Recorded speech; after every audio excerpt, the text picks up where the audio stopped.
እንደ ልጇ ትንሳኤ ነው ተብሎ ይነገራል። እንደ ልጇ ትንሳኤ ነው ስንል ግን ልጇ በሰጣት ኃይል ነው የተነሳችው እመቤታችን ድንግል ማርያም። ልክ ያኔም እኮ ሲመጣ የእመቤታችን ትንሳኤ እንግዲህ እንደ ልጇ ትንሳኤ ነው። ያ ምንድነው? መፍረስም መበስበስም አላገኛትም እመቤታችን ልጇ በሰጣት ኃይል በልጇ ስልጣን የተነሳችው። የአምላካችን የመድኃኒታችን የኢየሱስ ክርስቶስን መከራውን ነው የምናስበው፣ ሞቱን ነው የምናስበው። ከዚያ በዚህ መስቀል ላይ ደግሞ የቆረሰው ስጋ ያፈሰሰው ደም ለኛ ህይወት ሆኖናል። ሱባኤ 70 ከሚለው ነው 7 ነው፣ የተወሰነ ቁጥር አለው። አንድ ሱባኤ 7 ነው፣ ሁለት ሱባኤ 14 ነው፣ ሶስት ሱባኤ 21 ነው። እንዲህ ያለ ይቀጥላል። የስድብ ሀብት ተሰጥቷቸው ድንግል ማርያምን ከፍ ዝቅ የሚያረጉበት የሚያጥላሉበት፣ እሷም እንደኛ ሰው ናት፣ ምንም እኮ ናት እሷ። ትንሳኤና ህይወት እኔ ነኝ ብሏል ዮሐንስ 11:25 ላይ። ትንሳኤና ህይወት እኔ ነኝ ብሎ በማረታ ላይ ይሄን ድንቅ የሆነው የትንሳኤ ባለቤትነቱን የሰበከ ጌታ የሱ እናትማ ሆና እንዴት ነው? አምላክ እኮ ያዳለው ለሞትም እኮ እንድትሞት አድርጓል። ሞታለች እኮ ነፍሷ ከስጋዋ ተለይቷል። አዎ ቀሲስ የዚህች ጋር ያዙልኝና የቅዱስ ጴጥሮስ ጥላ እኮ የሞት አስነስተዋል።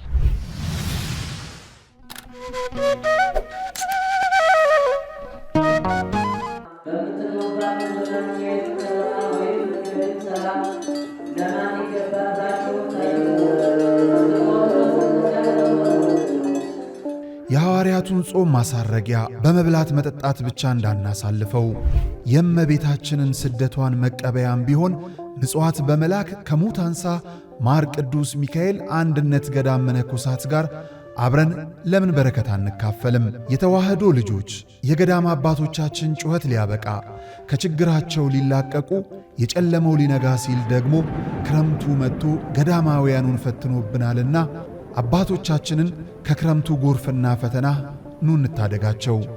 ዛሬም እንደ ትላንቱ ለጥቂት ጊዜያት ብቻ የሚቆይ ድጋፎን ለሙት አንሳ ማር ቅዱስ ሚካኤል አንድነት ገዳም ይላኩ።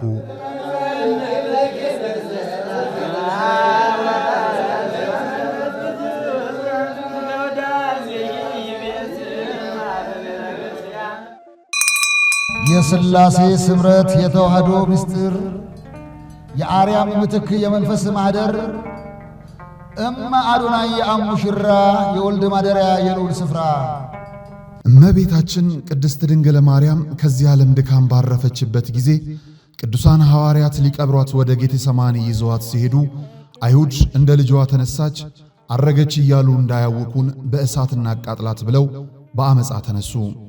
ታውፋንያ የሚባል አይሁዳዊም አጎበሩን ይዞ ሊያወርዷት ሲል የእግዚአብሔር መላእክት ሁለት እጆቹን ቀጠውታል።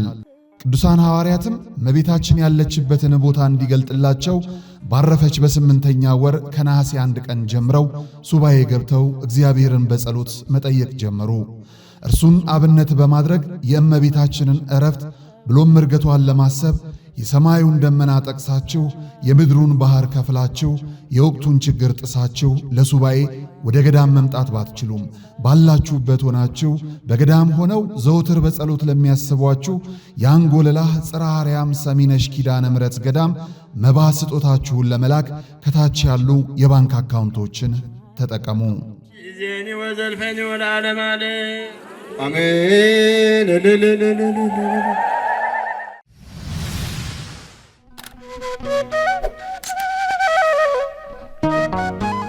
በስመ አብ ወወልድ ወመንፈስ ቅዱስ አሃዱ አምላክ አሜን። በአገራችን በኢትዮጵያና በመላው ዓለም ላይ የምትገኙ የኢትዮጵያ ኦርቶዶክስ ተዋሕዶ ቤተክርስቲያን አማኞች በሙሉ ሁላችሁም እንደየሰዓት አቆጣጠራችሁ እንደምን አደራችሁ፣ እንደምን ዋላችሁ፣ እንደምን አረፈዳችሁ። አሜን። አምላካችን እግዚአብሔር ስሙ የተመሰገነ ይሁን። እንኳን ለዓመታዊው ወይም ደግሞ ለእናታችን ለቅድስት ድንግል ማርያም ለጾመ ፍስለታ በሰላም በጤና በፍቅር አደረሳችሁ ማለት እንወዳለን። እንደ ነጋሽ ሚዲያ ማለት ነው። እንግዲህ ዛሬ እግዚአብሔር ቢወድና ቢፈቅድ አሁን ያለንበት ወቅት የጾም የሱባኤ ወቅት ስለሆነ እስኪ ሱባኤው ምን ይመስላል፣ ጾመ ፍልሰታ ምን ማለት ነው፣ ምዕመናኑ እንዴት ነው መጾም አለበት የሚለውን እነዚህን የመሰሉና ሌላ ነገሮችንም ከምንወዳቸው ከምናከብራቸው በተለይም ለነጋሽ ሚዲያ ቤተሰብ የሆኑ የቅርብ ተጠሪ የሆኑ አንጋፋው መምህራችን መጋቢ ምስጢር መምህር ፍቃዱ አረጋ የአስኮ ደብረገነት ቅዱስ ገብርኤል ካቴድራልና እንደዚሁም የእናታችን የኦተ ብርሃን የቅድስት ኪዳነ ምሕረት ቤተክርስቲያን ዋና ጸሐፊ የሆኑት ይህ ብቻ አይደለም፣ በመላው ዓለም ላይ በመዞር በሀገራችን በኢትዮጵያ በአዲስ አበባ እንደዚሁም ደግሞ ከአዲስ አበባም ውጪ በስብከት አገልግሎት የምናቃቸው ምናልባት አብዛኞቻችን የምናቃቸው በስብከት አገልግሎት ነውና በእውነት እኚህን መምህር ዛሬ እዚህ ነጋሽ ሚዲያ ደግሞ በድጋሚ ጋብዘናቸዋል ማለት ነው።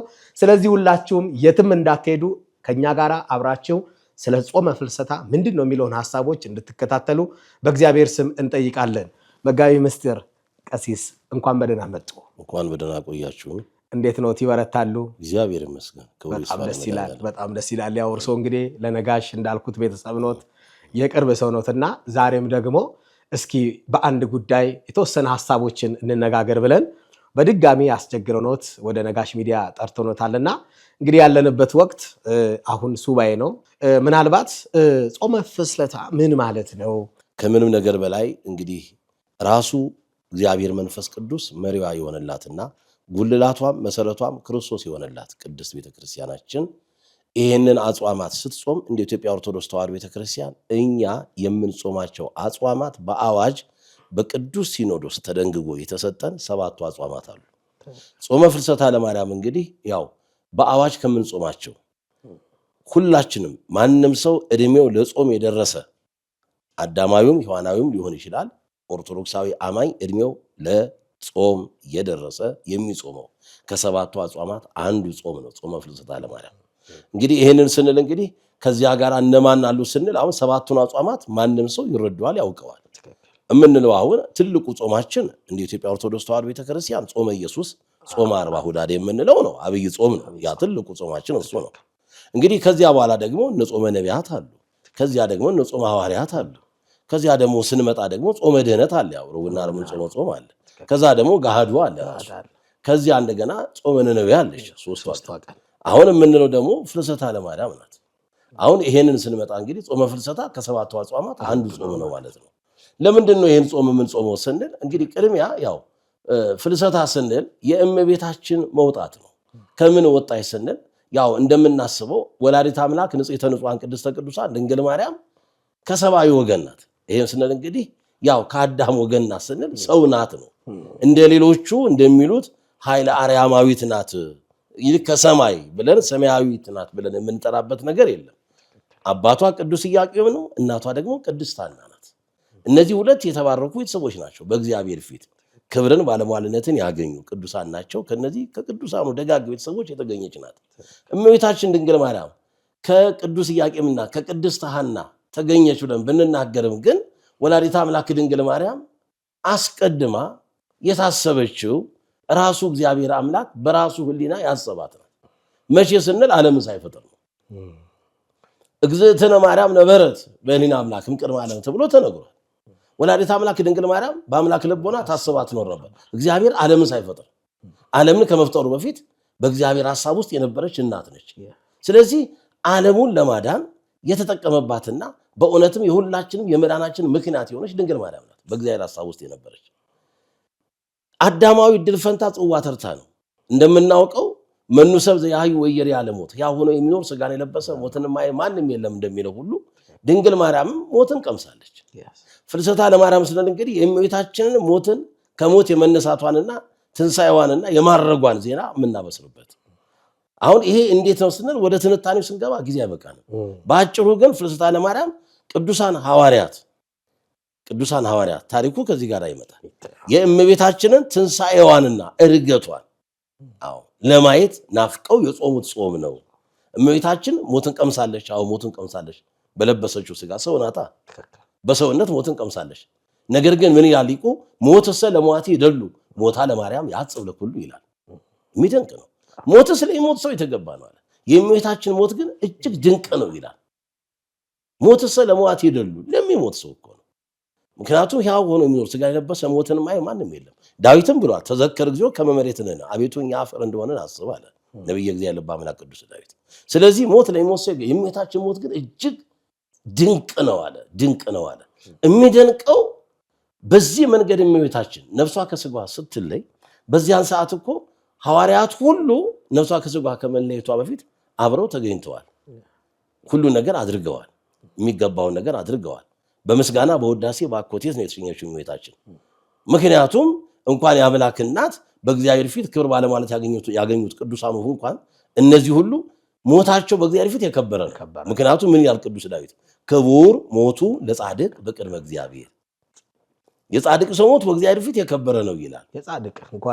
የጻድቅ ነው ያለው።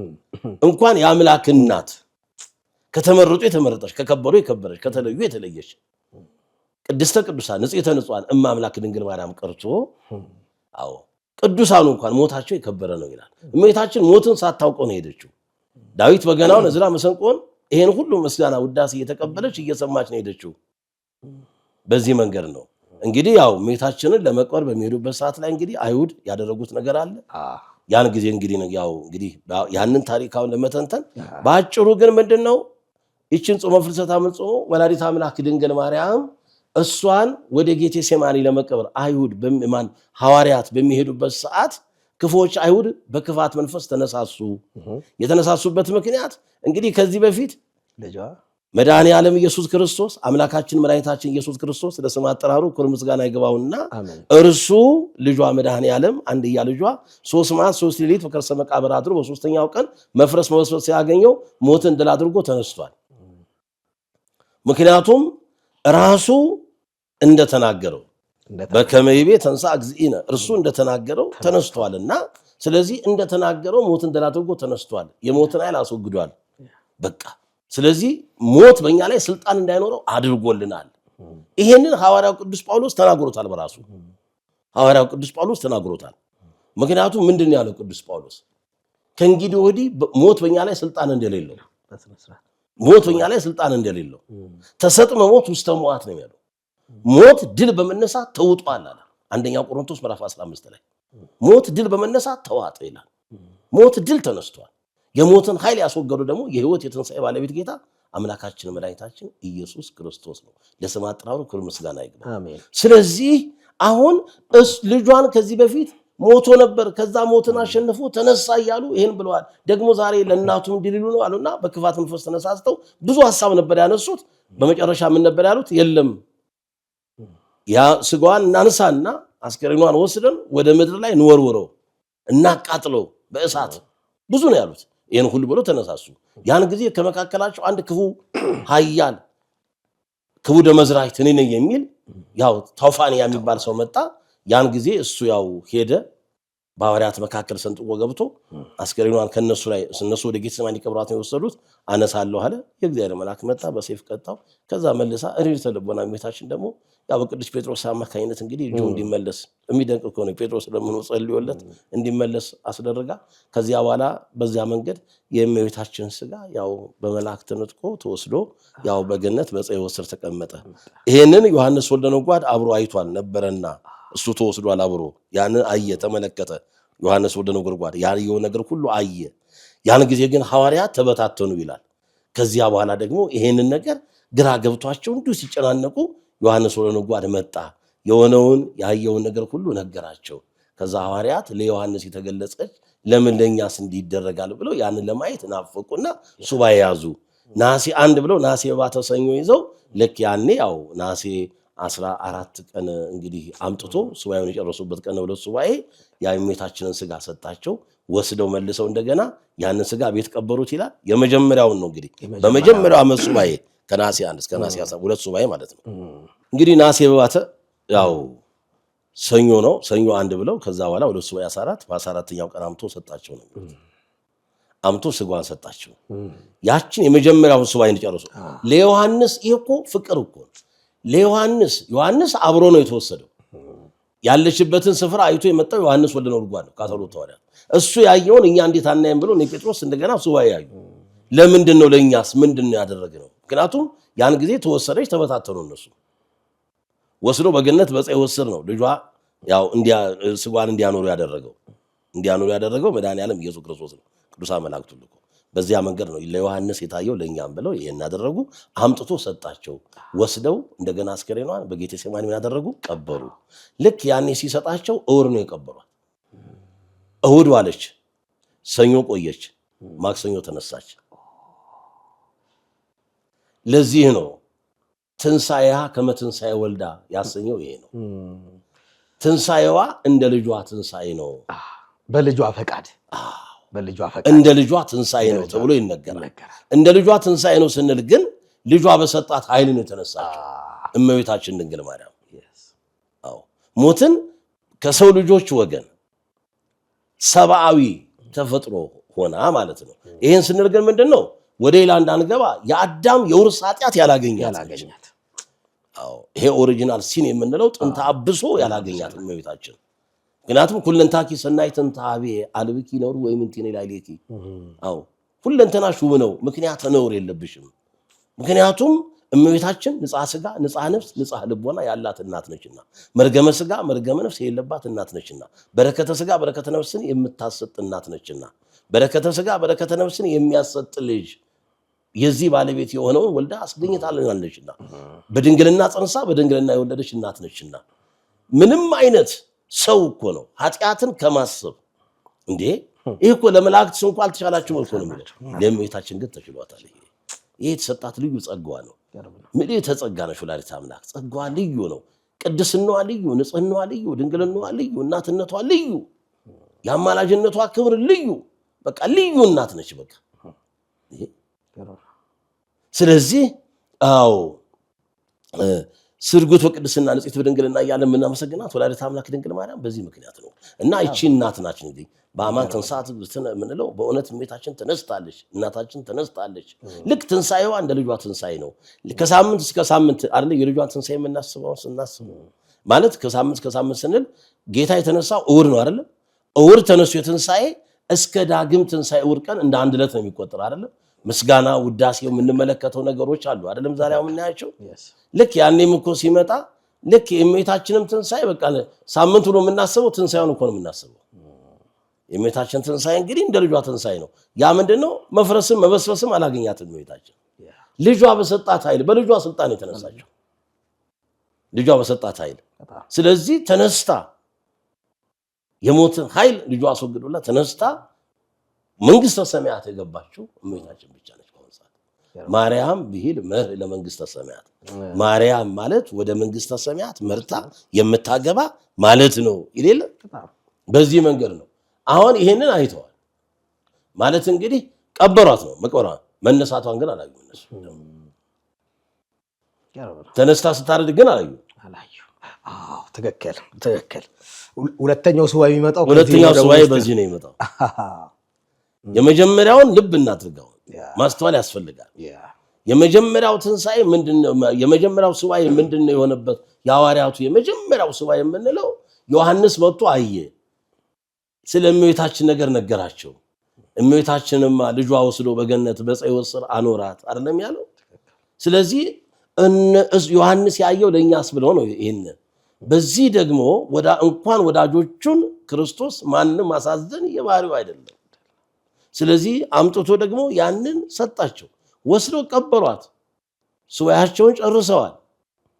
ስለዚህ እሑድ አምጥቶ ሰጣቸው፣ እሑድ ቀብረው ሰኞ አሉ። ማክሰኞ ስትነሳ ግን አላዩአትም።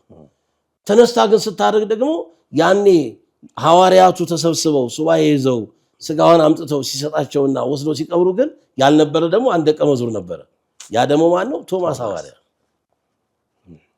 ራሱ ሐዋርያው ቶማስ ደግሞ በዚህ ምክንያት ስታርግ አግኝቷታል። ያው እመቤታችንን እሱ ደመና ጥቅሶ ሲመጣ እመቤታችን ስታርግ በሰማይ በላይ ተገናኝተዋል። ስለዚህ ቶማስን ጠርታው ወዳጄ ቶማስ ልጄ ቶማስ እያለ ስትጠራው ቶማስ እጅግ አይምሮ ተዋወጸ ይላል።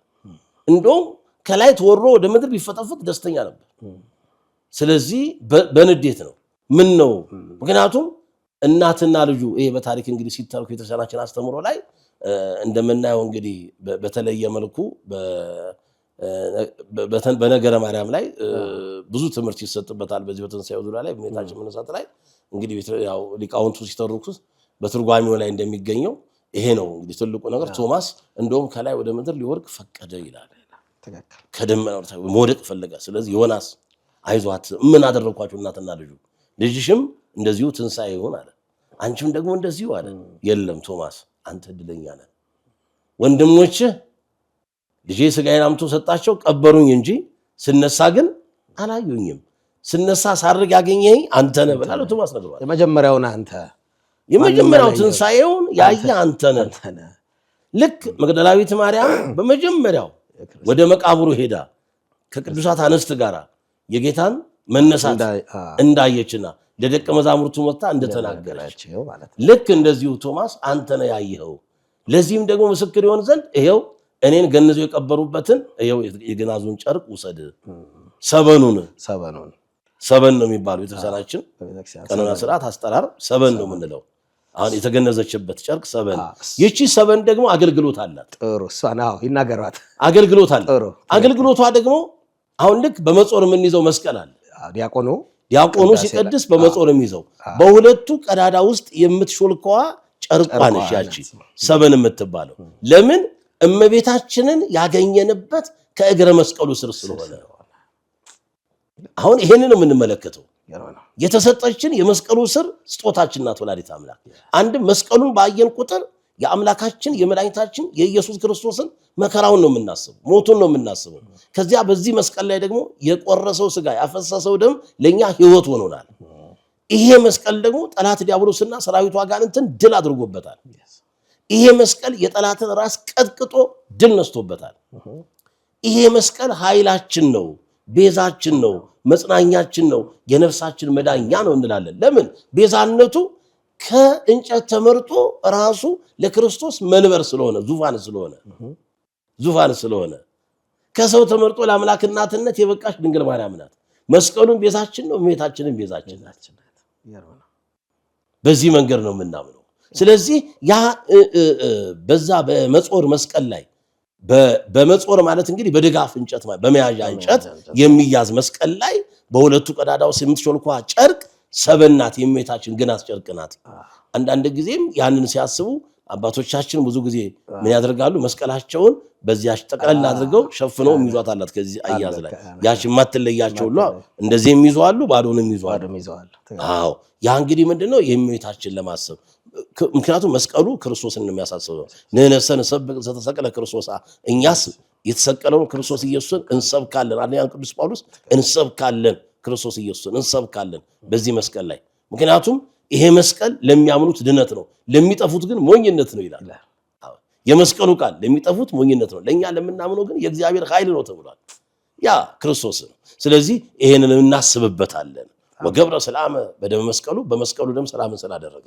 ከእግረ መስቀሉ ስር ደም ያገኘናት እመቤታችን ናት ያን ጊዜ በዮሐንስ በአንጻረ ዮሐንስ የተሰጠችን እናት እሷ ስለሆነች ቀራንዮ ላይ ያገኘናት እናት እሷ ስለሆነች በዮሐንስ ወንጌል ምዕራፍ 19 ላይ ቁጥር 26 እና 27 ላይ ስንመለከት በመስቀሉ ስር የተሰጠችን እናት ስለመሆኗ ምክንያቱም ሁልጊዜ ከቤተልሔም ጀምሮ እስከ ቀራንዮ ነው ያለችው እመቤታችን ከልጇ አንዳችም ጊዜ ተለይታ አታውቅም አልተለየችውም ምክንያቱም እሱን ነው ለዚህ ነው ብዙ ጊዜ ብዙዎቹ ያሳዝኑኛል ክርስቶስን ነው የምንሰብከው እሱ ማን ነው ቅድመ ዓለም የነበረ ነው በማዕከል ዓለም ያለ ነው ይህንን ማንም አሳልፎ የሚኖር አምላክ ነው ከባሪ አባቱ ከአብ ከባሪ ወቱ ከመንፈስ ቅዱስ ትክክል አንድ አምላክ ነው እናምናለን ነገር ግን አሁን እመቤታችን ቅድስት ድንግል ማርያምን ግን በምን አይነት መንገድ ነው ክርስቶስን ስናስብ እሱን እኮ ነው የምናስበው እሷን ነው የምናስበው ምክንያቱም እሱ ኢየሱስ ክርስቶስ ለመባሉ በለበሰው ስጋ ነው ከድንግል ማርያም በነሳው ስጋ አይደለም በፍጹም ሰውነቱ አይደለም እና አምላክነቱ በተዋህዶ ወልድ ዋህድ በተዋህዶ ያከበረው ስጋ አይደለም ያ ደግሞ የእመቤታችን ስጋ አይደለም በአጭር ቁመት ተጠባብ ደረጃ ተወስኖ ያየነው ለመዳናችን ምክንያት ድንግል ማርያም ናት እንግዲህ ምንድነው የሚለው አባቱ ሲያውቁ አያቱን ናፈቁ እንደሚባለው አይነት እንዲህ አይነት ጨዋታ እየሆነብን ነውና መቼም ይሄንን ልንረዳ ይገባል ስለዚህ ሐዋርያት ደግሞ ይሄንን ያን ጊዜ ደግሞ ቶማስ ተመልሶ መጣ በልችን ያዘና ግባ አሉት ያን ጊዜ መጣ ያው ወደነ ሐዋርያቱን እነ ጴጥሮስ ቀረበ ጠየቃቸው ያለውን ነገር ደግሞ ሲጠይቅ ያው አይ ቶማስ የእመቤታችን ነገር እንዴት ሆነ ብሎ ጠይቋቸው የአምላክ እናት የንጽሕተ ንጹሐን የቅድስተ ቅዱሳን የድንግል ማርያም ነገር እንዴት ሆነ ብሎ ጠየቃቸው ማንን ቅዱሳን ሐዋርያቱን እንግዲህ ከሐዋርያት መካከል ደግሞ ተፈጥሮ ጠባዩ ችኩል ይሆናል ለመናገር እድሜው እኮ ሽማግሌ ነው አረጋዊ ነው ለመናገር ደግሞ ችኩል ነው ያ ደግሞ ማን ነው ቅዱስ ጴጥሮስ ነው አዎ ይሄ ጠባይ ነው ብዙ ሰዎች ይላል አሁን ለመናገር የሚፈጥኑ አሉ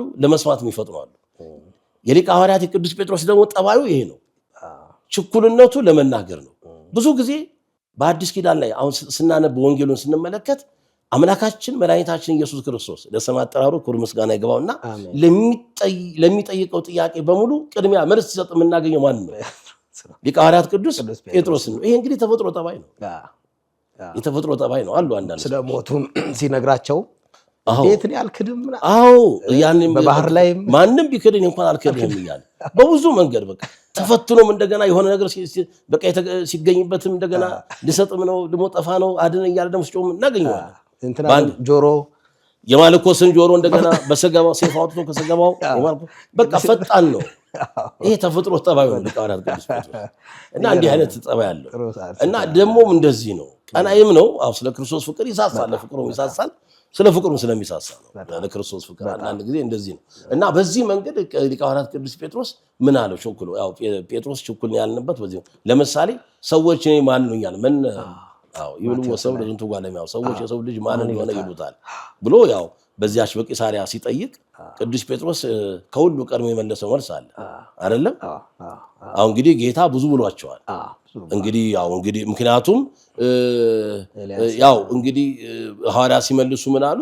ከቀደሙት ነቢያት አንዱ ብለው ይጠሩሃል። ቅድስናን እያዩ ኤርምያስ፣ ንጽሕናን እያዩ ዮሐንስ፣ ድንግልናን እያዩ ኤልያስ፣ በዚህ መንገድ ከነ ሙሴም ከዛ ይመድቡሃል እያሉ ብዙ መልሰዋል። እናንተ ስኔ ማን ትሉኛላችሁ ሲል ቅዱስ ጴጥሮስ ያን ይመለሰው አንተ ውእቱ ክርስቶስ ወልደ እግዚአብሔር ሕያው፣ አንተ ክርስቶስ ያው እግዚአብሔር ልጅ ነው ብሎ መስክሯል። ምስክርነቱ እውነት ነው፣ ግን ሽኩልነቱን ደግሞ እናያለን።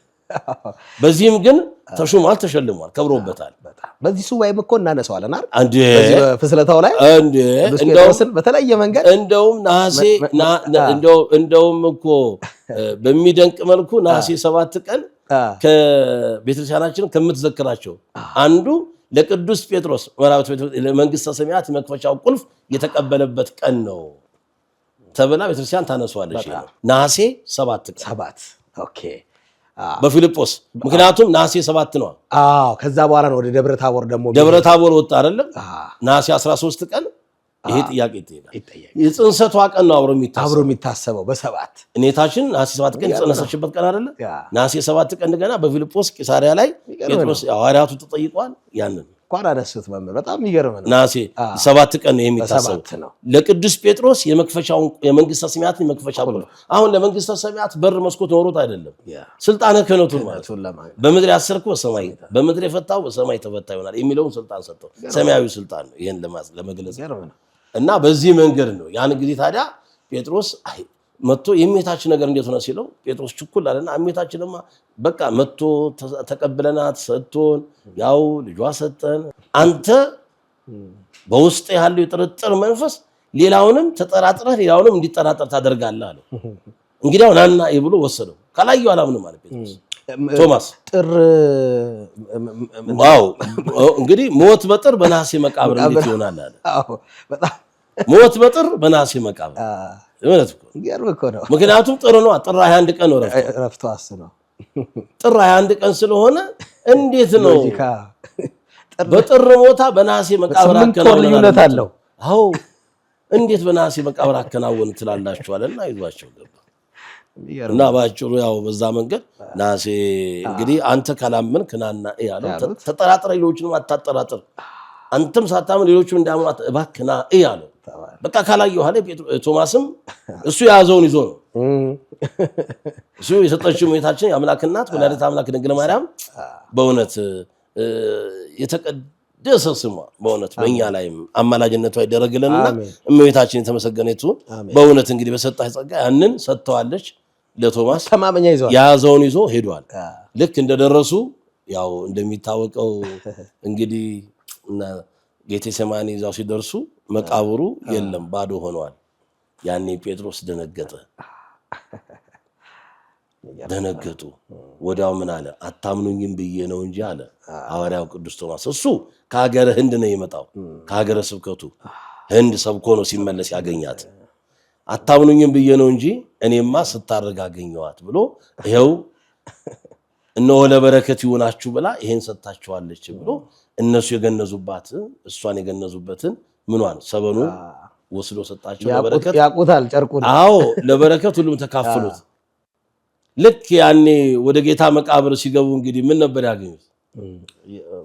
ሰበኗ የክርስቶስ የተገነዘበት የራሱ የተገነዘበትን አለ የሚያዩት። በቃ ስለዚህ ልክ እንደዚህ ደግሞ እመቤታችን ደግሞ ለቶማስ ሰጠችው እነሱ የገነዙበትን እሷን የገነዙበትን ጨርቅ ሰጥቷለች ሰበን የምንለው እሱ ስለዚህ ያንን ወስዶ ሰጣቸው ለበረከት አለ እንደገና ቶማስ ያየውን እርገቷን ካላየን ብለው አመት ጠብቀው ናሴ ሁለተኛው ሱባኤ ገቡ ያው ይሄንን እና በዚህ ነው የእመቤታችንን እንግዲህ ትንሳኤዋንም እርገቷንም ለማየት ብለው የጾሙት ጾም ነው እኛም ደግሞ ብዙ በውስጣችን ያልተመለሱ ጥያቄዎች አሉ ያልተፈቱ እንቆቅልሾች ይኖሩናል የየዕለት ዕለት ጥያቄዎቻችን ብዙ ናቸው ህሊናችን የሚያስጨንቁን እረፍት የሚነሱን ለልቦና ሰላም ማጣት አንዳንድ ጊዜም መፈጠራችንን እስክንጠላ ድረስ የሚያደርጉን በብዙ መንገድ እንዲሁ ዝም ብለን ብቻ እንደ አውሎ ነፋስ ዝም ብለን የሚያቀበዘብዘን ግራም ቀኛችንን መለየት የማንችልባቸው ከብደውናል ብለን ባል ሚስት ለማል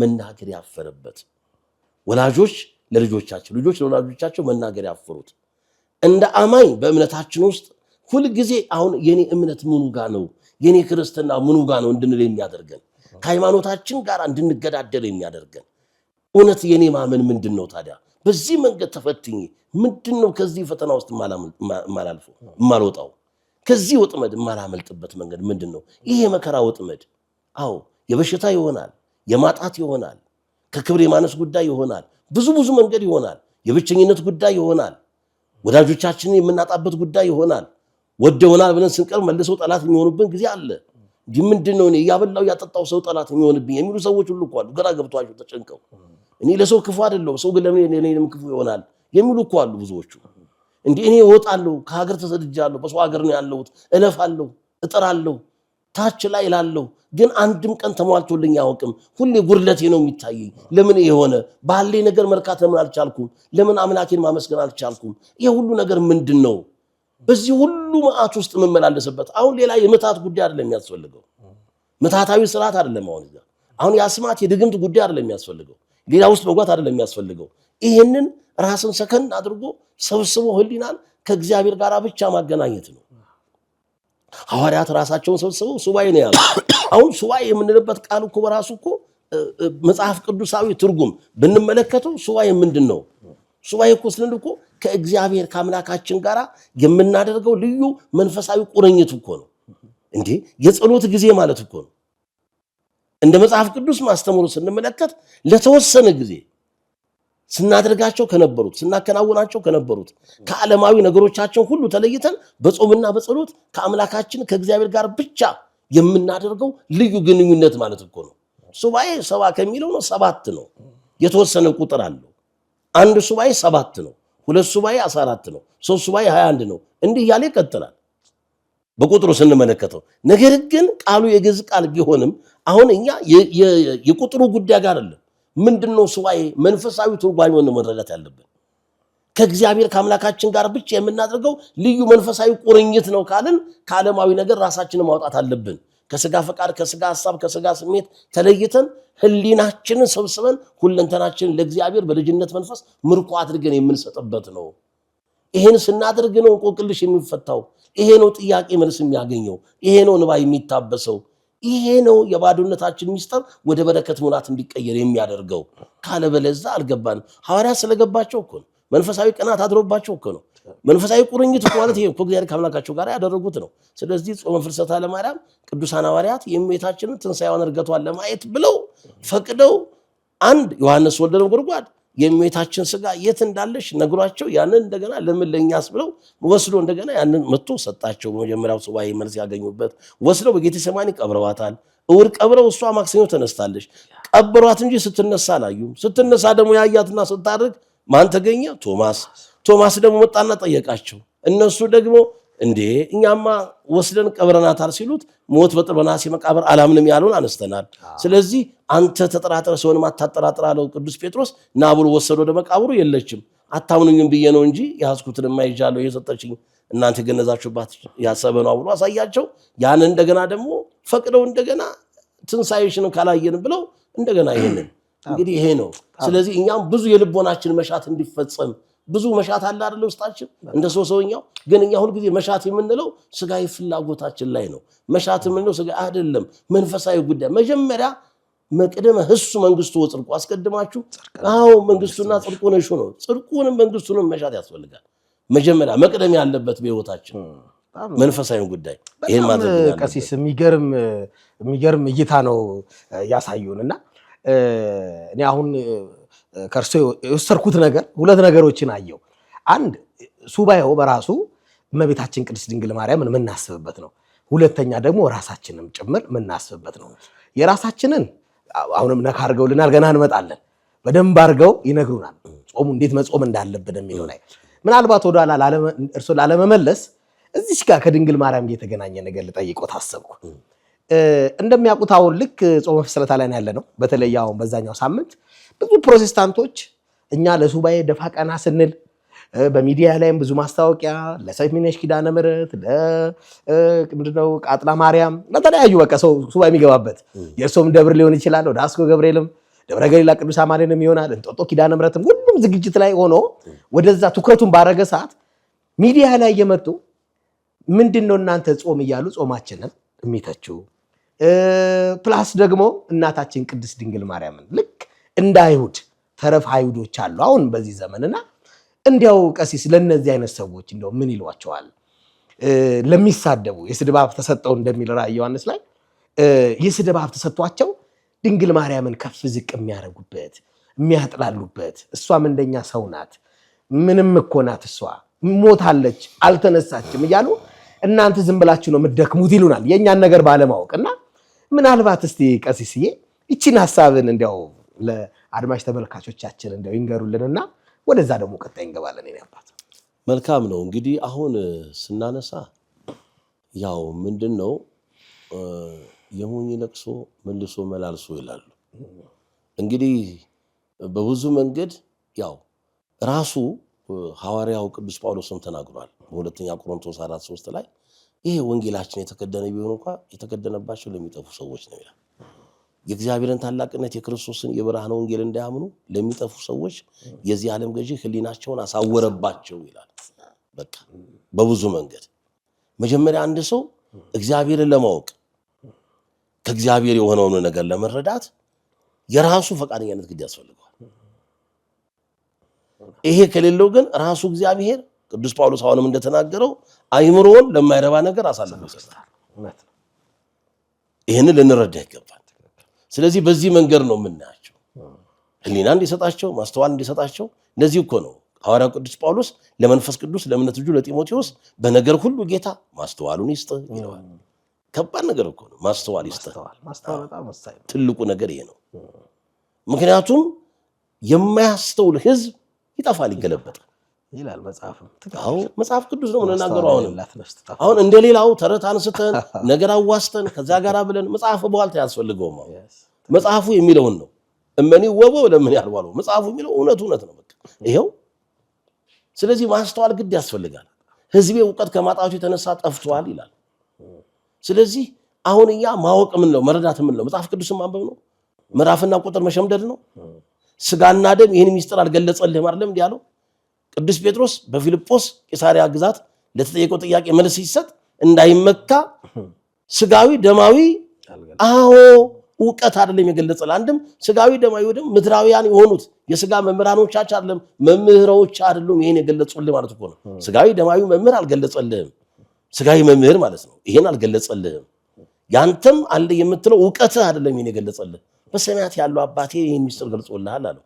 ይሄን ለማስረዳት አይደለም ወዲያው ደብረ ታቦር ላይ ተነጥቆ የተወሰዱት የወሰዳቸው ራሱ ደብረ ታቦር ላይ ወስዶ መጽአ ቃልም ደመና ዘይብ ዝንቱ ውቱ ወሌ ዛፈቅር ወሩቱ ሰምዕዎ ወኪያው ሰምር ኩሎቱ ያለው ቃል ከደመና መጣ እንዲህ የሚል የመረጥኩት የወደድኩት ልጄ እርሱ ነው እመለክበት ዘንድ አለ አይደለም። አዎ በእውነት ለመስዋዕትነት የመረጥኩት ልጄ ይሄ ነው፣ እርሱን ስሙት አለ። ወለቱ ሰምዕዎ እሱን ስሙት እኮ ነው ያለው። አምላካችን መድኃኒታችን ኢየሱስ ክርስቶስም ልክ እሱ ተቀዳሚና ተከታይ የሌለው የእግዚአብሔር አብ የባህሪ ልጅ መሆኑን የባህሪ አባቱ አብ እንደመሰከረው በሰማይ እናት የለውም፣ በምድር ደግሞ አባት የለውም። በድንግልና ጸንሳ በድንግልና የወለደችው ወላዲተ አምላክ ድንግል ማርያም ምንድን ነው ያለችው? በሰርጉ ቤት በቃና ዘገሊላው ኩሎ ዘይቤለክሙ ግበሩ የሚላቸው ሁሉ አድርጉ። እውነት እሷም ካለችው ነው ከዚህ ተለየ አይደለም። እመቤታችን እኔ ይደንቀኛል እኮ መጀመሪያ እንደ እመቤታችን እንደ ድንግል ማርያም አማኝ ማን አለ? ስለ እምነት ብናነሳ ለጌቷ የታመነች መጀመሪያ እሱ እኮ ነው ያዘጋጃት። በቃ እኔ አንዳንድ ጊዜ ይደንቀኛል እኮ አሁን ስለ እምነት ጉዳይ ምን አይደለም ከሁሉ ከሰው ሁሉ ተመለይታ ተመርጣ ለዚህ ክብር መብቃት የአምላክ እናት ይመባል የመመረጡ ሚስጥር እስመ ሐረያ እግዚአብሔር ለጽዮን ወአብደራ ከመትኩኖ ማይደሮ ዛቲ ኢቲ ምዕራፍ ይላልም ዚህ አሐድር እስመ ሐረይክዋ እግዚአብሔር ጽዮንን መርጧታልና ማደሪያውም ትሆነው ዘንድ ይህች ለዘላለም ማረፊያዬ ማደሪያዬ ትሆን መርጫታለሁና በእርሷ አድራለሁ። የሚደንቅ እኮ ነው። መርጫታለሁና በእርሷ አድራለሁ። ከእርሷ የነሳው ስጋ አይደለም ወደ መቃብር የወረደው ያ ስጋ ነው አይደለ? በመለኮታዊ ስልጣኑ እንዳይፈርስ እንዳይበሰብስ አድርጎ እንደገና መፍረስ መወስፈስን አጥፍቶ ሞትን ድል አድርጎ አምላክ በራሱ ስልጣን ተነሳ። በራሱ ስልጣን ተነሳ ዋንሳ ሁሉ ሙታን እንዳለው ቅዱስ ያሬድ በእውነት እርሱ ተነሳ ሙታን ሁሉ ሊያስነሳ። ያልዓዛር መነሳት እኮ ዳግም ሞት ወስዶታል። እመቤታችን ከሰው ወገን ናት። ሞትን ድል አድርጋ ተነሳች። እንደተነሳች ግን ሞት ወሷ ላይ ስልጣን የለውም። በልጇ ስልጣን የተነሳችው በቀጥታ መንግስተ ሰማያት ነው የገባችው። ይሄ ነው። ስለዚህ እዚህ ጋር በቃ መርጫታለሁና በእርሷ አድራለሁ። እንኳን እመቤታችን እንዲህ እኔ ድንቅኛል የኤልሳ አጽም እኮ ሞት አስነስቷል እኮ የኤልሳ አጽም እንግዲህ ሞት አስነስቷል እኮ ስለመነሳት ምን ያስደንቀኝ? እመቤታችን መጀመሪያ በአምላክ ብዙ ጊዜ ጠላትም የዚህ ዓለም ገዢ ጠላት ዲያብሎስ የመጀመሪያው ጥላቻው እኮ በእመቤታችን ላይ እኮ ነው። ምክንያቱም እኛ ከዘላለማዊ ሞት እንድናመልጥ የድህነት በር የሆነችን ወላዲተ አምላክ ድንግል ማርያም ስለሆነች እኮ ነው። ሊቁም እንደተናገሩ ኦ ማርያም በእንተ ዘንድ አፈቅረኪ ወናብኪ እስመ ወለድኪ ለነ መብልዐ ጽድቅ ዘበአማን ወስቴ ሕይወት ዘበአማን። ማርያም ወይ ስለዚህ እንወድሻለን፣ እናፈቅርሻለን፣ ከፍ ከፍ እናድርግሻለን። እውነተኛውን የህይወት ምግብና እውነተኛውን የህይወት መጠጥ ወልደሽልናልና አስገኝተሽልናልና ስለዚህ ያንን በልተን ያን ጠጥተን የዘላለምን ህይወት እንድናገኝ እሱን በልተን እሱን ጠጥተን እንድናገኝ ያደረገችን ድንግል ማርያም ምክንያቱ እሷ ነች። ከእሷ የነሳውን ስጋ ነው እኛ የምንበላው። ከእርሷ የነሳውን ደግሞ ነው እንዴ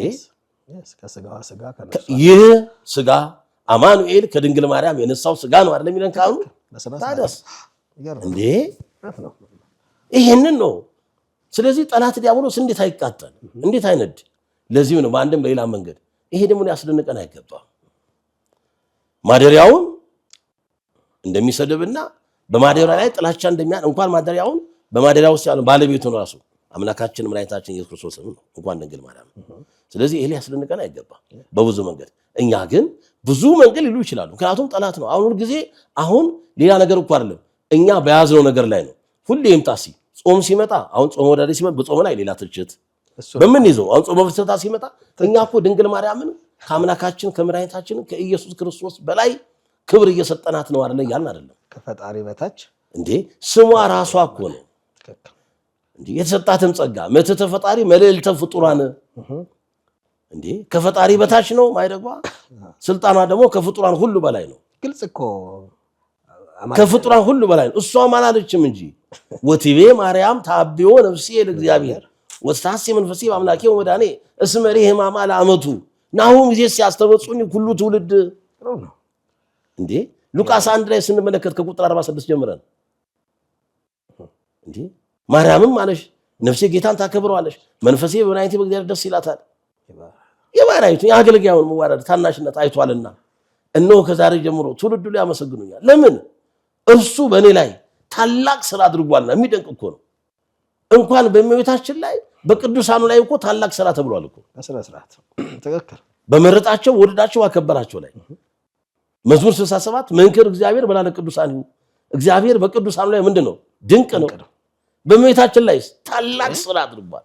ምንም የማይደገም ነኪር ነገሩ በእንቲአኪ ሀገረ እግዚአብሔር እንዴ ነኪር ነገሩ በእንቲአኪ ሀገረ እግዚአብሔር የእግዚአብሔር ሀገሩ ባንቺ የተደረገ ድንቅ ነገር እኮ ነው የሚላት ቅዱስ ዳዊት። የእግዚአብሔር ሀገሩ ይላታል ወላዲተ አምላክ ድንቅ ባንቺ የተደረገ ድንቅ ነገር። በእመቤታችን ላይ የሆነ ድንቅ ነገር በማንም ላይ አልተከናወነም። አምላክ በእሷ ላይ ያደረገውን በማንም ላይ አላደረገም። ታዲያ እንዴት አናከብራት?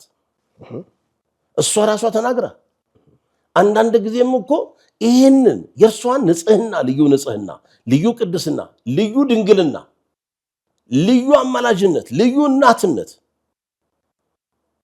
አቲ ኢቲ ለማ ለእናቷ እንዴት አይደለች እንዴ? ወህሪቲ ኢቲ ለን ተወለደታ ለወለደቻትም እኮ የተለየች ናት። ለሔዋን እንዴ ሔዋን እኮ ቀዳሚት ሔዋን የርግማን የሞት የበደል ያለንን ጸጋ የማጣት ምክንያት ሆናለች ብለን ነው አይደል የምንናገረው? በእንተ ሔዋን ታጽኦ ተገነት። ነገር ግን በዳግሚት ሔዋን ወበእንተ ማርያም ድንግል ተረወለ። በድንግል ማርያም ምክንያት ያ የተዘጋው በር ምን ሆኗል? ተከፍቷል፣ ገብተንበታል። እንዴ ቀዳሚት ሔዋን ለሞት ምክንያት፣ ዳግሚት ሔዋን ለሕይወት። ቀዳሚት ሔዋን በለስን ያየችው በሁለት አይኗ በለስን የተመለከተችው፣ እመቤታችን ግን ሕይወትን ያየች። ቀዳሚት ሔዋን አምላክ በአካል ወርዶ በገነት እንዳትበሉ ነው ያላቸው አይደል የተናገራቸው። ዳግሚት ሔዋን ሐዲሲቷ ሔዋን እመቤታችን ድንግል ማርያም ግን ከእግዚአብሔር የታዘዘ መልአክ መጥቶ እኮ ነው የነገራት።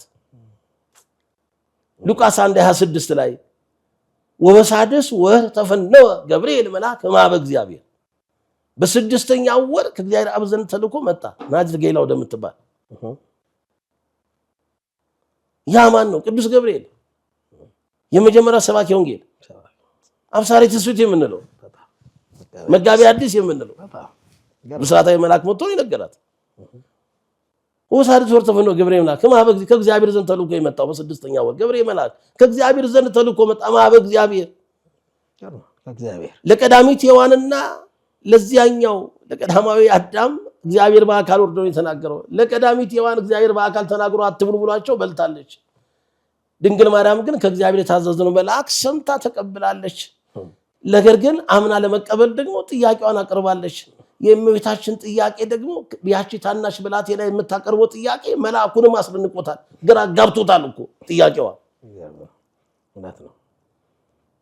ምን ያህል አዋቂ እንደሆነች ድንግል ማርያም ድንግል ትጸር በቤተ መቅደስ ወተብሎ ያምሩ እንዴ! ማርያም ድንግል ትጸር በቤተ መቅደስ፣ እመቤታችን ድንግል ማርያም በቤተ መቅደስ ድምጿን ከፍ አድርጋ አሰምታ ትጣራ ነበር አለ የሚለው ትጮህ ነበር እኮ ነው። የዓርብ ውዳሴ ማርያም ቅዱስ ኤፍሬም ትጣራ ነበር ድምጿን አሰምታ። በሆነው ሁሉ የሆነውን ነገር ለመቀበል ግን ጥያቄ ትጠይቅ ነበር። ያ ጥያቄ ደግሞ ለመልአኩ አዲስ እንግዳ ነው የሚሆንበት።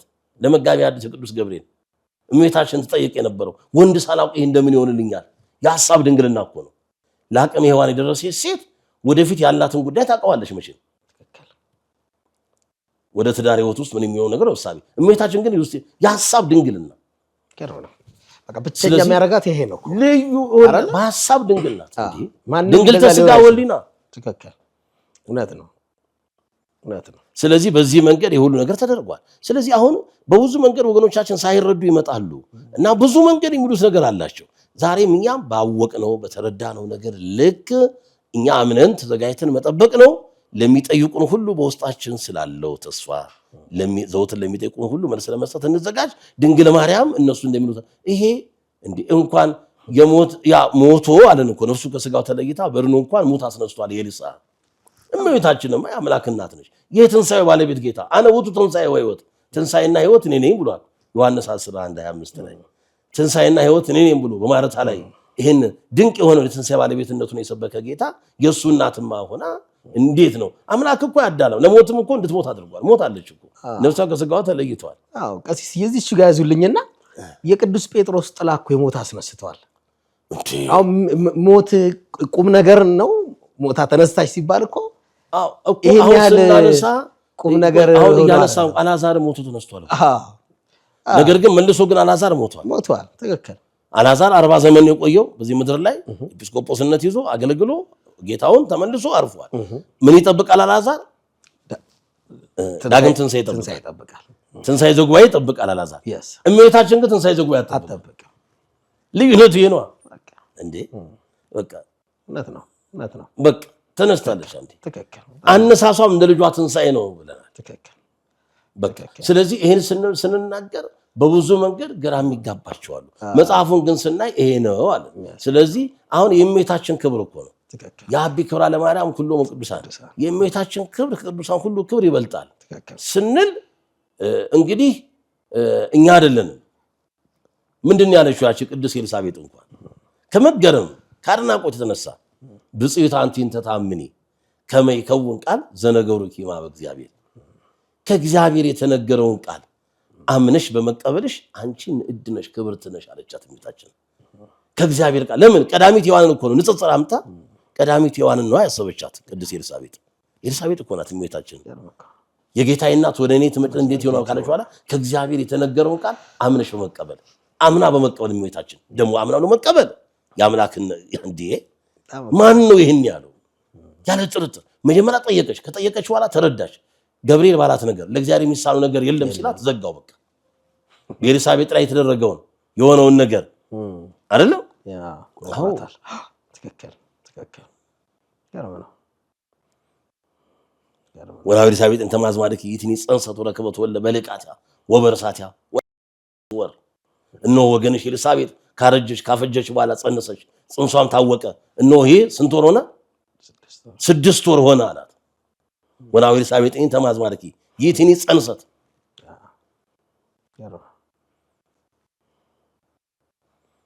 ወረከበት ወለ በልቃታ ጸነሰች ወለደች ማለት ጸነሰች አለ ጽንሷም ታወቀ እነሆ የ6 ወር ሆነ ታዲያ ለእግዚአብሔር ምን ይሳነዋል ምን የሚሳነው ነገር አለ በዚህ ቃል ያሸነፋት እስማሉ ነገር ዘይሳነው ለእግዚአብሔር በቃ በዚህ ቃል እስማሉ ነገር ዘይሳነው ለእግዚአብሔር በቃ መዝጊያው ስለዚህ ምን አለች እሷ ነያ አመቱ ለእግዚአብሔር ሁሉ ነያ አመቱ ይኩነኒ በቃ ደሙ ይደንቀኛል እኔ ነኝ እኮ አይደል መጀመሪያ መሻቷም እኮ አይደል እመቤታችን ስትኖርም እኮ የነብዩ ኢሳይያስን የትንቢት መጽሐፍት እያነበበች ስትኖር እኮ ድንግል በድንግልና ጸንሳ በድንግልና ትወልዳለች የሚለውን ስደርስ ነው የሚሉት እኮ መተርጉማኑ አይደል የብሉይ ኪዳን መተርጉማን እንደነገሩ እንዳስተማሩ ስደርስ እዛች ላይ መተርጉማኑ ሊቃውንቱ እንዳስቀመጡት በትርጓሜው እዛን ስደርስ ስታነብ እኔ ነኝ ብላ አይደለም የምትሻው ዘመኗ ላይ እቺ ሴት ደርሼ የሷ አገልጋይ ሆኜ በረከቷን ባገኘሁ አዛኝ ውሃ ቅድቼላት እንጨት ሰብሬላት እምትለኝ ሁሉ ተልኬላት ምን አይነት ትህትና ነው በጣም የእመቤታችን ትህትናዋ እኮ ልዩ ነው ሚስጥር ጠባቂነቷ ልዩ እኮ ነው እኮ እውነት እኮ ነው እንጂ እስቲ ሐዋርያቱ እንኳን 3 ዓመት አብረው ስለቆዩ ይህን ወንጌል ሰብከውታል ጽፈውታል እነ ቅዱስ ዮሐንስ እንዴ እነ ቅዱስ ማቴዎስ እመቤታችንን ማለት ጻፍ ብትል እንደው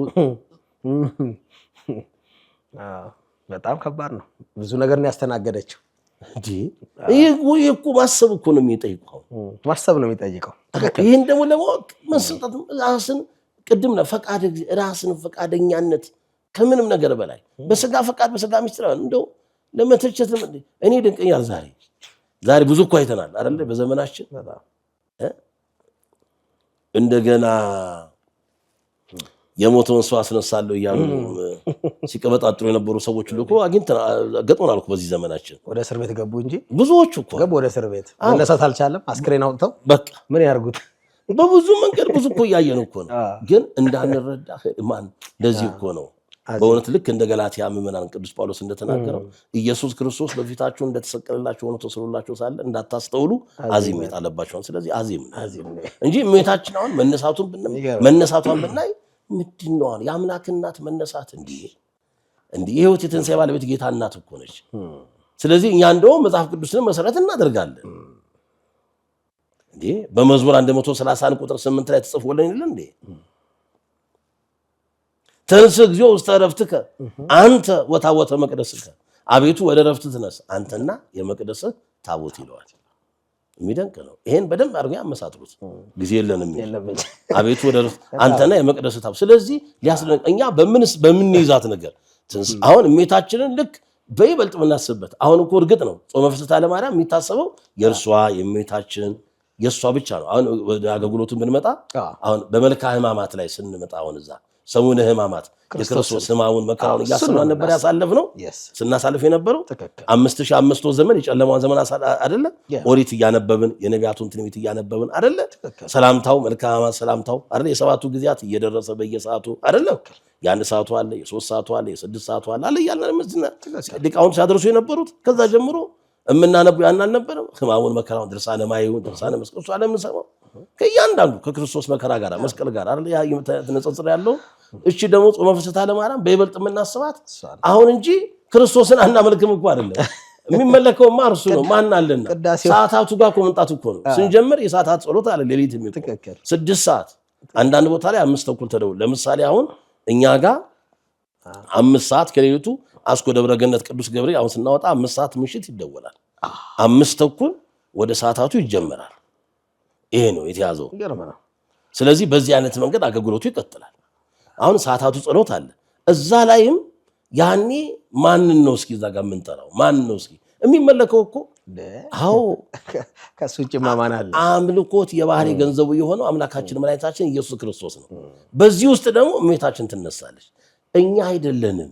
እሱ ተናግሮ የለ ተፈሱ ጻድቃን በእግዚአብሔር ወደ ራታን ይዶሎሙ ጻድቃኑ በእግዚአብሔር ደስ ይበላችሁ እንዴ ለቅኖች ምስጋና ይገባቸዋል አለ። ወደ ራታን ይዶሉ ለቅኖች ነው ያለው እኮ የዳዊት መዝሙር 32 ቁጥር 1 ላይ ለቅኖች ምስጋና እንዴ ታዲያ እመቤታችን እንዴ እሷ ራሷ ተናግራ አንዳንድ ጊዜ ይሄንን አምኖ ንጽህናዋን ቅድስናዋን ድንግልናዋን እናትነቷን አማላጅነቷን የተሰጣትን ሁሉ ክብር ዘርዝረን አንጨርሰው። ትክክል አይጨረስም። ይሄንን አምኖ ተቀብሎ ለምስጋና የማይተጋ ከትውልዱ የተለየ ነው። ይሄ ነው ከትውልዱ ይለያል። በስነ ስርዓት ብዙ የምናጣቸው ብዙ በረከቶች አሉ። የመጀመሪያው ትውልድ አይደለም ከሚለው ግን መረገም ሌላ ነገር የለም። ምክንያቱም ናሁም ይዘስ ያስተበጽኡኒ ሁሉ ትውልድ እኮ ያለች እሷም ብላለች እኮ ትውልድ ማለት 8 ላይ ትውልድ ሴም ትውልድ ካም ትውልድ ያፌት ከዚህ ውጪ ትውልድ አለ ባለማችን ላይ የለም። የሴም የካም ያፌት ነው ያለ ነው አሁን ውስጥ ያለ ነው በቃ። ስለዚህ ትላንት ያሉትም ያመሰግኗታል፣ አሁን ያለነውም እናመሰግናለን፣ ቀጣይ ያለውም ያመሰግናል ትውልድ ስለሚል እንዴ እኛ እኮ አይደለንም። በመንፈስ አይቶ ያመስግኗት የለም ወይ ነቢያቱ? ትክክል ጠርቷት የለም ወይ? ዳዊት ምንድን ያለው እንዴ ወትቀው ንግስ በማነከ ባለባሰ ወርቅ ጾቱ ወብርት ስሚ ወለቴ ወሪ ዋጽሚ ዝነኪ ረሲ ዝበክ ወቤት አቡኪ እስመ ፈተው ንጉስ ነኪ እስመ ውቱግዚእኪ ያለኩ ታግሮታል።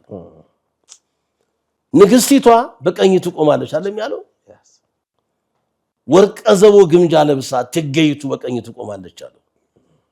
ያ በወርቅ የተመሰለው እንግዲህ ንጽህናዋ ቅድስናዋ ነው የተሰጣት። ንጻ ስጋ ንጻ ነፍስ ንጻ ህሊና ይሄንን ነው የእመቤታችን እንግዲህ ልጄ ወይ ስሚ አለ። ስሚ ወለቴ ልጄ ስሚ እያለ እንዴ እመቤታችን ተንበረሽ ያኔ እሱ ግን በመንፈስ ይናገር ነው። የእመቤታችን እኮ የተለየ እኮ ነው። ስፈተው ንጉስ ነኪ ንጉሱ በትሽን ወዳ ማን የነገስታት ንጉስ ያ ማለት አምላክ የጌቶች ጌታ እግዚአጋስት ወንጉሰ ነገስቱ አምላክ አማልክት እሱ ወደደላት ምንዋን ውበት ንጽህናዋን ውበት ቅድስናዋን ውበት ድንግልናዋን ወደደላት። ይድንቀኛል እንዴ ብዙ ብናነሳ እንኳን ጨርሰው። ስለዚህ ይሄንን አምኗ ለመቀበል በራሱ ከትውልዱ ሁሉ መለየት ነው። አንድም የእግዚአብሔርን አደራ መብላት ነው። የአደራ እናት ናት አልሶ የአደራ አስተሳሰብ መጥራት በስነ ስርዓት ከጸጋ መራቆት ነው። ይሄም ሊገባን ይገባል። እመቤታችን የአምላክ እናት መሆኗን አምና የእመቤታችንን ሰላምታ ድምጽ የተቀበለችው ኤልሳቤጥ የሰላምታሽን ድምጽ በሰማው ጊዜ በማህፀኔ ውስጥ ያለው ጽንስ በፍጹም ደስታ ዘለለ። እንደው ለምሳሌ ዛሬ ጽንስ በማህፀናቸው ያሉ ሴቶች ጽንሱ ምን አይነት ነገር በወዳቸው ውስጥ እንደሚያደርግ ለይቶ የሚያውቁበት ነገር አለ። ያውም ቴክኖሎጂው በተራቀቀበት ዘመን አያውቁም። ግን የሆነ ነገር ይሰማኛል ሊሉ ይችላሉ አይደለም? የመንቀሳቀስ ጉዳይ እንደዚህ ነገር ሊሉ ይችላሉ። የሆነ ነገር አድርገ ግን ቅድስት ኤልሳቤጥ ግን ምናለች? የ6 ወሩ ጽንስ ምን ሲሆን ሰማዋለች? በፍጹም ደስታ እንዴ ያረ እንዴ በፍጹም ደስታ እኮ ነው። ምን እንደሚያደርግ ሁሉ ገብቷታል። ለምን ይሄን ስላደረገች በኤልሳቤጥ ላይ ምን ሞላባት? መንፈስ ቅዱስ። ግን ኤልሳቤጥ ከመንፈስ ቅዱስ የተለየ ሴት ነበረች። ጸጋ መንፈስ ቅዱስ ተለይቷታል አይደል? እመቤታችንን ግን በመቀበልና የአምላክ እናትነቷን አምና የሚገባትን ለአምላክ እናት ለወላዲተ አምላክ ለድንግል ማርያም የሚገባትን ክብር ስለሰጠች ቅድስት ኤልሳቤጥ ከነበራት ጸጋ ላይ ሌላ ጸጋ ተጨመረላት ማለት ነው። በጸጋ ላይ ጸጋ እውነት ነው። ምክንያቱም የካህኑ ሚስት ናት እሷ አስቀድሞ ነበራት አሁን ለሁለተኛ ጊዜ ነው ሁለቱም ጻድቃን ነበሩ እያለ ይላል ሉቃስ ነው እንዴ ሁለቱም ጻድቃን ነበሩ እያለ ወንጌላዊ ሉቃስ ስነስርዓት ግን ታዲያ ምንድነው ትክክል ልዩ መስጠት አረ እንመልከት እንመርምር እንጠይቅ ተሳአሉ ላው ከወይነገረ ከወለሊቃውንት ከይዘን ነው ከአባቶችም ጠይቅ ይነግሩማ ሊቃውንቶችም ጠይቅ ያስረዱ ማለት በጣም ዋ ገርም ነው ስለዚህ በዚህ መንገድ እመቤታችን ምን አሁን ስለዚህ ይበልጥ አሁን የምናስበው እርግጥ ነው ስለሷ ነው ቀደም እንዳልነው ፍልሰቷ ትንሳኤዋ ነው እርግጧ ነው የምናስበው ቅዳሴዋ ሁሉ ጊዜ ከነሐሴ 1 እስከ ነሐሴ 14 ቀን የሚቀደሰው ቅዳሴ ማርያም ራሱ ሰዓታት ላይ እንኳን መልካ ፍልሰታው አይቀርም ይደርሳል መልካ ፍልሰታ እናደርሳለን ሁሌ በሰዓታቱ ላይ መልካ ፍልሰታ ይባላል ቅዳሴዋ በትርጓሜ ይደርሳል ቅዳሴ ማርያም ይተረጎማል በጣም ከነሐሴ 1 እስከ ነሐሴ 14 ይቀደሳል ነሐሴ 15 ቀን ግን ቅዳሴ ሐዋርያት ይቀደሳል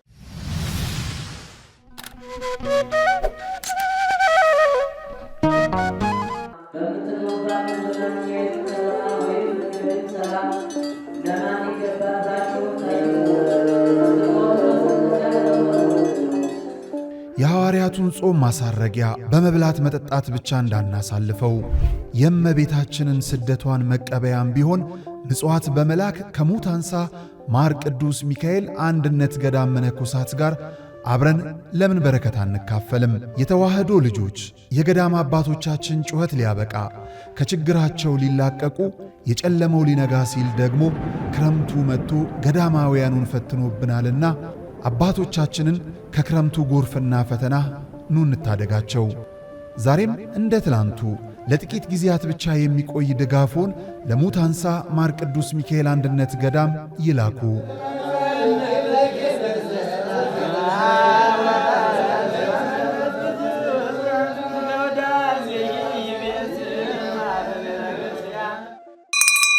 የሥላሴ ስምረት የተዋህዶ ምስጢር የአርያም ምትክ የመንፈስ ማህደር እመ አዶናይ የአሙሽራ የወልድ ማደሪያ የልዑል ስፍራ እመቤታችን ቅድስት ድንግል ማርያም ከዚህ ዓለም ድካም ባረፈችበት ጊዜ ቅዱሳን ሐዋርያት ሊቀብሯት ወደ ጌቴሰማኒ ይዘዋት ሲሄዱ አይሁድ እንደ ልጇ ተነሳች አረገች እያሉ እንዳያውቁን በእሳት እናቃጥላት ብለው በአመፃ ተነሱ። ታውፋንያ የሚባል አይሁዳዊም አጎበሩን ይዞ ሊያወርዷት ሲል የእግዚአብሔር መላእክት ሁለት እጆቹን ቀጠውታል። ቅዱሳን ሐዋርያትም እመቤታችን ያለችበትን ቦታ እንዲገልጥላቸው ባረፈች በ8ኛ ወር ከነሐሴ 1 ቀን ጀምረው ሱባኤ ገብተው እግዚአብሔርን በጸሎት መጠየቅ ጀመሩ። እርሱን አብነት በማድረግ የእመቤታችንን ዕረፍት ብሎም እርገቷን ለማሰብ የሰማዩን ደመና ጠቅሳችሁ የምድሩን ባህር ከፍላችሁ የወቅቱን ችግር ጥሳችሁ ለሱባኤ ወደ ገዳም መምጣት ባትችሉም ባላችሁበት ሆናችሁ በገዳም ሆነው ዘውትር በጸሎት ለሚያስቧችሁ የአንጎለላህ ጽርሐ አርያም ሰሚነሽ ኪዳነ ምሕረት ገዳም መባ ስጦታችሁን ለመላክ ከታች ያሉ የባንክ አካውንቶችን ተጠቀሙ። ዜኒ ወዘልፈኒ ወለዓለመ አሜን።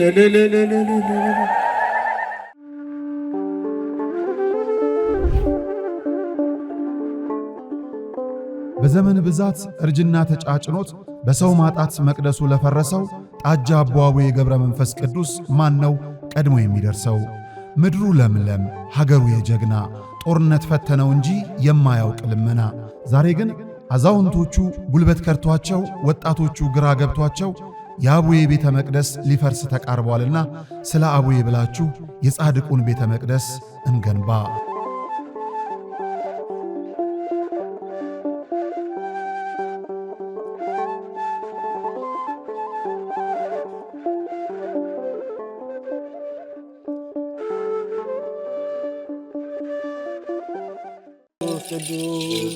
በዚህም እግዚአብሔር አለ። አይገርምም? ሁሉ የሱ ስፍራ ነው። አሁን የምንገኘው በጅማ ሀገረ ስብከት ጎማ ወረዳ ሊሙ ደብረ ሰላም መድኃኔ ዓለም ነው። መምህር አድነው ያፈረሱት ቤተክርስቲያን ለአገልግሎት ቢመጡ አገልግሎቱን የሚመጥን አይደለም ህንጻ ቤተክርስቲያኑ። መድኃኔ ዓለም በዚህ አይከብርምና ለርሱ የሚገባውን ክብር ሰጥተን ቤተክርስቲያኑን እናንጽና ግድ የለም የነበረውን እናፍረሳሉ። ማንን በማመን? መድኃኔ ዓለምን። ከዛስ የተዋህዶ ልጆችን በመተማመን። በጣም ስቅቅ የሚያደርገን ቅድም እንደተባለኛ ደሳሳም ይሁን ምን በሞቀ ቤታችን እናድራለን። እናታችን አባታችን ውጭ በብርድ እያደሩ ነው። እነዚህ ቤተክርስቲያን ስቅቅ የሚያደርገን እንሰራለን ብለን አፈረስን። አባቶች በሰጡት ይዞት የነበረ የተሰራ መሬት በአይጥ በምስጥ በምናምን ፈራረሰው ወደቀ። የተሻለ እናደርጋለን ስንል ያው የአቅም ውስንነት የዚህ ያለው የኑሮ ውድነት ስላገደን አሁንም እኛ በጣም ውስጣችን የሚበላን አሁን በጣም አቅማችን በማነሱ እገዛ እንፈልጋለን። ጊዜው 1969 ነው። የሚባርከን ታቦት ያስፈልጋል ብለው በክርስትና የበረቱ የተዋህዶ ልጆች ህብረት ፈጥረው የሊሙ ሻይ ደብረ ሰላም መድኃኔ ዓለም ቤተ ክርስቲያንን ተከሉ። እነሆ በአገልግሎት ብዛት መሰረቱ ፈርሶ ጉልላቱ እንዲህ ወድቋል። ውሃ መሰረታዊ ነገር ነው። የአብነት ትምህርት ደግሞ ለቤተ ክርስቲያን መሰረታዊ ነገር ነው። ትክክል ነውና አሁን እነዚህ ልጆች እስካሁንም የተማሩትም አሁንም ያሉትን የሚያድሩበት የምታዩት ነው። መቃብር ቤት ነው የሚያድሩት። ያው አወራ ነው ገብታችሁ ብታዩት ምንም ጥርጥር የለውም። ይሄንን አወራ ነው። እዚያ ነው የሚማሩት። የሚያድሩበት አፈር ነው። ቢያንስ እንኳን መጠለያ አሁን ማታ ማታ እንደምታዩት በዚህ ዝናብ ይመጣል፣ ውሽንፍር ነው የሚመታቸው። ቁጭ ብሎ የሚማሩበትን ትምህርት ቤት ቢሰራ እጅግ የተሻለ ነገር ነው። የተዋህዶ ልጆች በውጪም በውስጥም ያላችሁ ይህ ደብር ታላቅ የበረከት ስፍራ ነው። እመኑኝ፣ የሰራችሁት ይባረካል፣ የጠየቃችሁት ይመለሳል። የቦታው ተአምር በሰው ልጆች እጅ ሥራ አጥር የለውም። ባለቤቱ ግን በተፈጥሮ ጫካ ዙሪያውን አጥሮ ቤቱን ይጠብቃል። ቤቱ ደግሞ ፈርሶ የኛን በረከት ይጠባበቃል። የለመነው እንዲመለስ የጠፋብን እንዲገኝ ለመድኃኔ ዓለም እንስጥ።